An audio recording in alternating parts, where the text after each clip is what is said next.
Hello everyone, welcome back to the channel. You're watching Old Guy Firewood. My name is Dick, and today we're going to split some big oak rounds, and I want to talk a little bit about being efficient, and particularly as working as a one-person operation, how you can be most efficient, and specifically how you can handle these big rounds and get the most wood out of them with the least amount of effort. Now, I'm not really set up to maximize that situation, but I can tell you what I have done in terms of eliminating touches and staging things so that they're close to the splitter and so on. But then I'm going to talk a little bit about what the ideal situation would be to handle these big rounds that we're talking about. But before we do that, let me go ahead and get the tractor and grab a couple logs, and we'll put them up on the cutting station over here and buck them up and stage them over here by the splitter, and we'll go ahead and start splitting. So stick with me. Yeah, I get a lot of tree service wood, and a lot of it is nice straight oak like this log right here. This is a heavy one right here.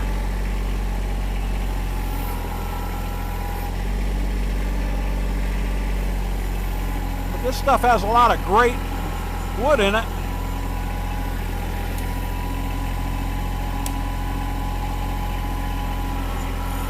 But it takes quite a bit of work to process it too.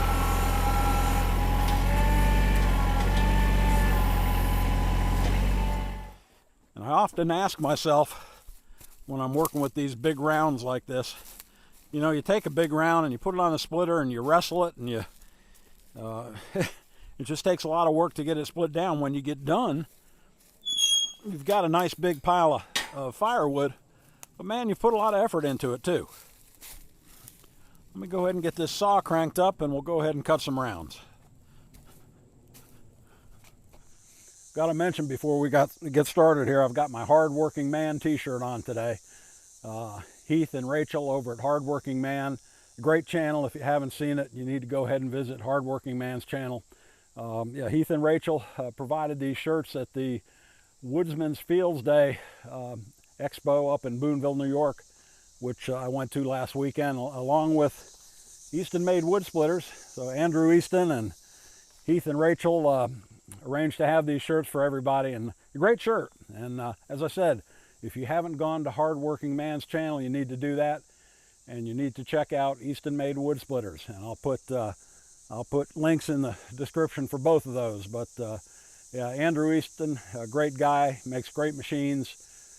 Heath and Rachel, great channel, so check them out. I'm going to go ahead and crank the saw up now. I've got it warmed up, so it should start right up, and we'll buck some of these big rounds up.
You know, I mentioned before, it's really important to become efficient in your process, no matter what kind of work you're doing.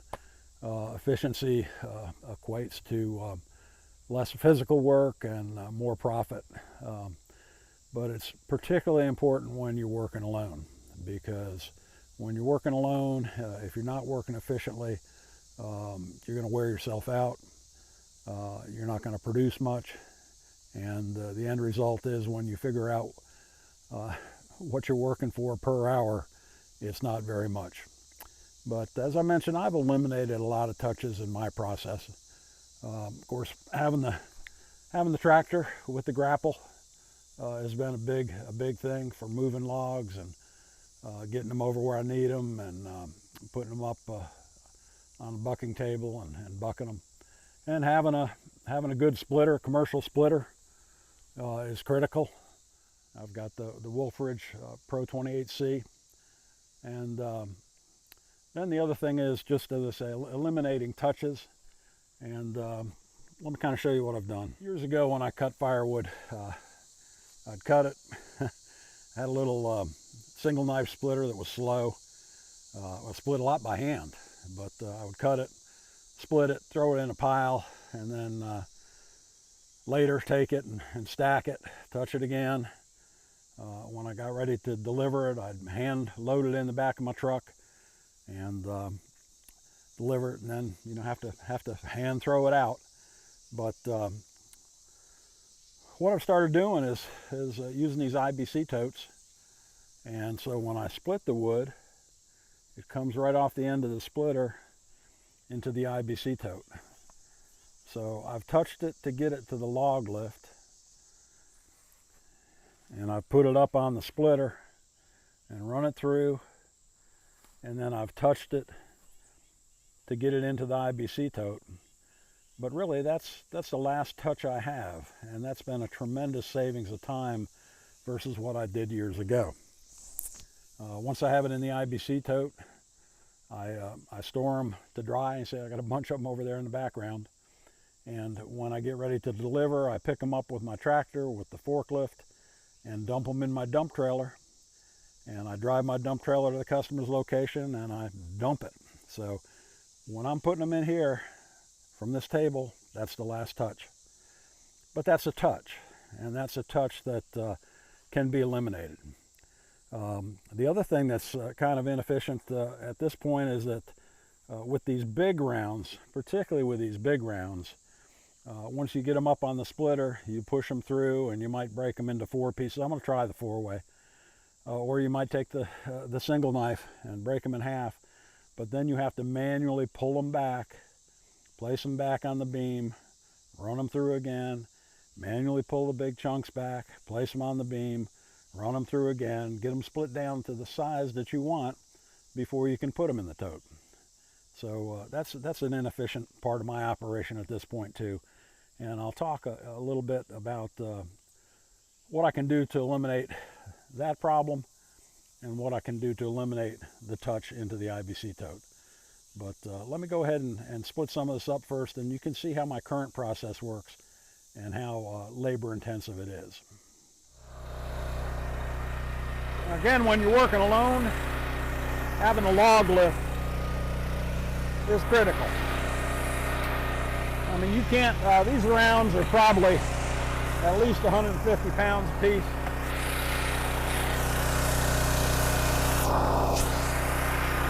Probably a little bit more. There's no way I could pick those up and put them on the splitter. With the log lift, nothing to it. Okay, we'll try this 4-way and see if we can get through it.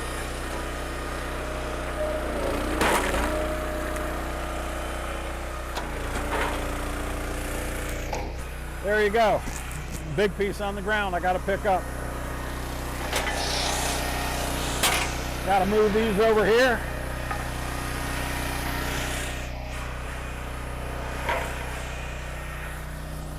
Got to pick this one up. I'll move this one out of the way.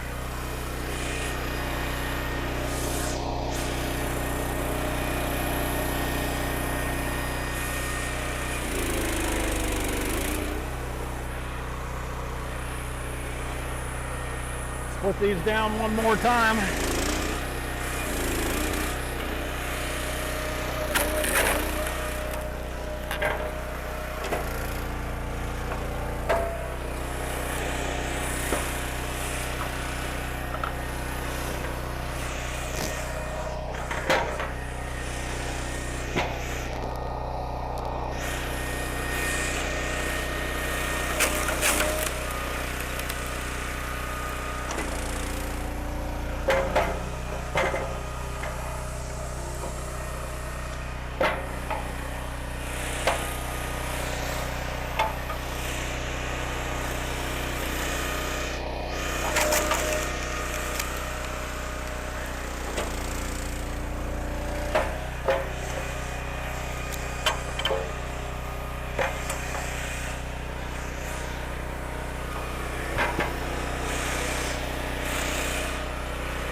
I've got a bunch of this wood split up. I need to walk around, take it off the table, throw it into the IBC tote. All this time my splitter's running. It's drinking gas, and nothing's getting split.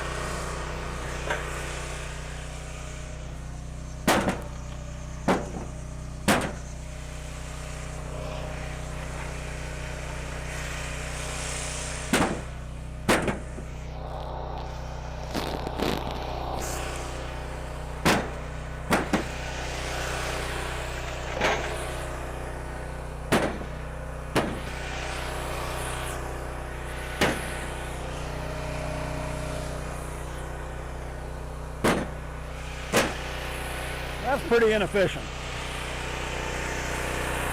Now again, it's a problem when you're working alone. If you're working with a second person, they can be unloading the table and stacking it while you're splitting. But I don't know, I guess the splitter probably ran a good 2 minutes while I was moving that wood into the IBC tote. So I got a machine running and not getting any production out of it.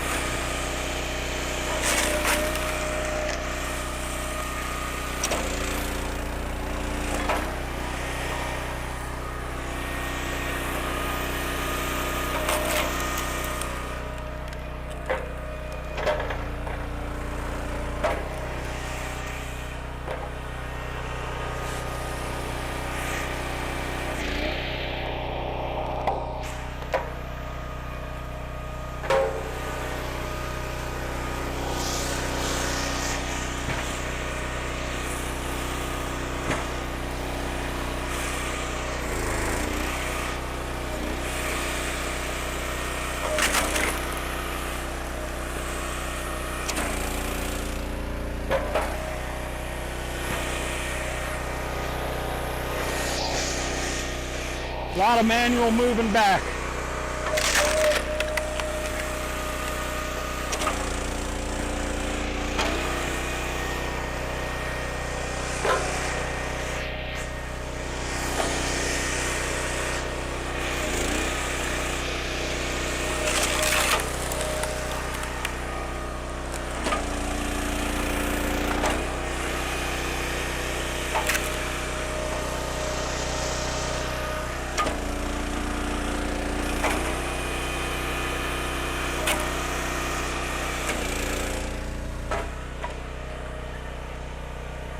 Stop splitting again.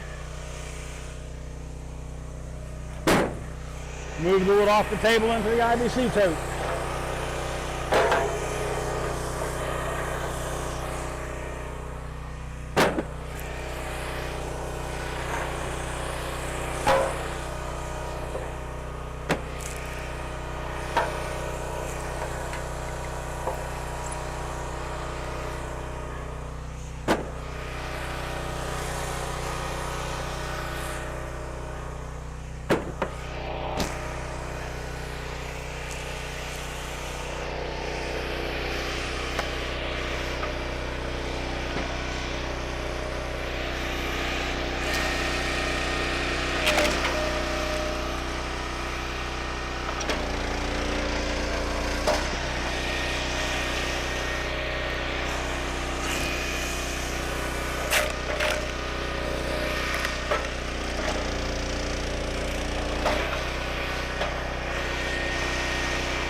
I got a good little bit of wood out of that round.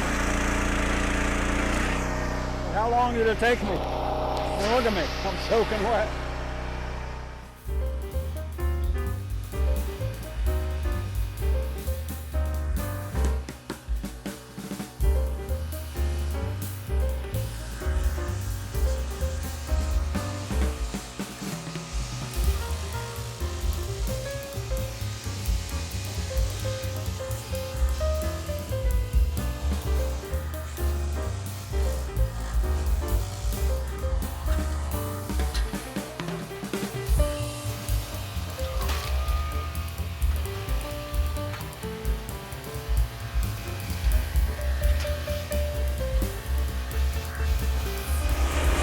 Tell you what, wrestling this stuff will wear you out.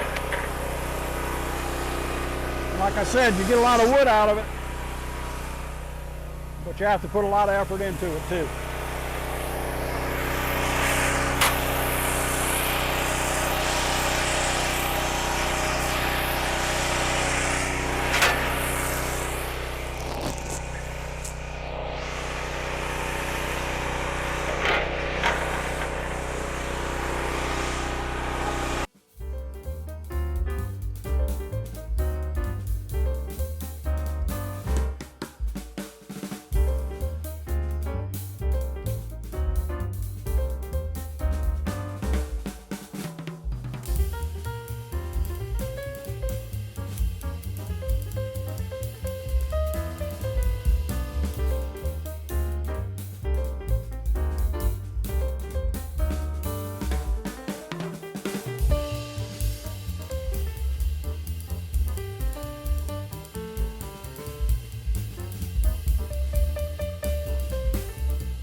Well, I got a good amount of wood out of those 2 rounds. Let me grab the camera here in a minute and I'll spin you around and show you. But again, I've improved my efficiency about as much as I can. I've got a tractor to move my logs. I've got a good saw to buck them up. I've got a great splitter with a log lift to get them up on the beam. But that's where my bottleneck starts. Let me show you what we got here. Now that's 2 of those big red oak rounds. I've got close to 1/3 of that tote filled up. But having the right equipment is key. You know, as I say, I've got the tractor, got the saw, got the log lift to get them up there. But what if once I had those big rounds up here on the beam, I could push them through.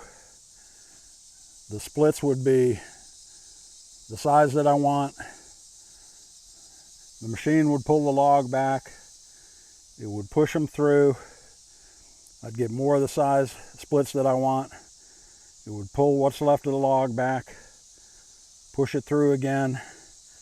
And then the wood, as it came off the end of the table, if it went onto a conveyor that went up and dumped the wood in my totes, I wouldn't have to touch it again after I got it up here on the beam. It would all be a matter of splitting, the machine pulling the log back, pushing it through, going up the conveyor into the tote, and when it was full, I could just take the full tote with my tractor and go ahead and stack it for drying. Think about the tremendous amount of touches that would eliminate, and think about how much more efficient you would be.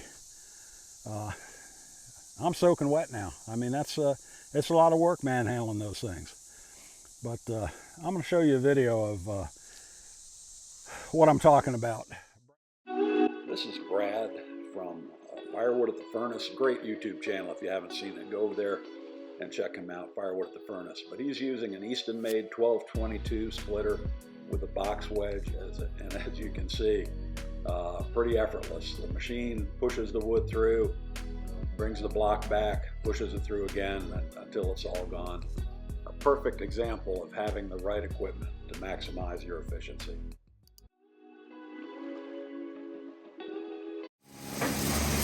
Here's another example Andrew Easton made himself, splitting through their box wedge onto a conveyor and up into the trailer. They make great equipment. I'll leave a link in the description. The Easton made wood splitters. Well, guys, it's starting to get dark, and I think I'm going to call it a day. Get inside, take a good shower, and get cleaned up. But the whole point of this video today was that whatever equipment you have, maximize the efficiency of it. I've done about all I can with the equipment I have, and I've got great equipment, but I still have that bottleneck when these big pieces are being split and coming off the end of the wedge, and I have to pull them back, or I have to stop and go around and put the splits in the IBC tote. And having the right tools can eliminate that situation. The box wedge is the ideal tool for those big rounds. You can run them through, the machine handles them back and forth, and you split them quickly and with minimum effort. And then having a conveyor off the end of the splitter is the next key piece of equipment that will take it up, automatically dump it into the IBC tote, or bags if you use firewood bags. I'm going to have a video trying some of those too, but at this point I'll be throwing them in the bag. But having the right equipment is what makes it productive, what makes it easy, and what maximizes the amount of money that you can make for the time and effort you're putting in it. Now I know the first thing you're going to say, well, yeah, but that stuff's expensive. That equipment is expensive, and it is. But if you're doing 20 cords a year now, and it's all you can handle with the equipment that you've got, and you're wearing yourself out, and you can only work 2 or 3 hours and you got to stop, you know, you're limited. You're tearing your body down, and you're not producing a whole lot.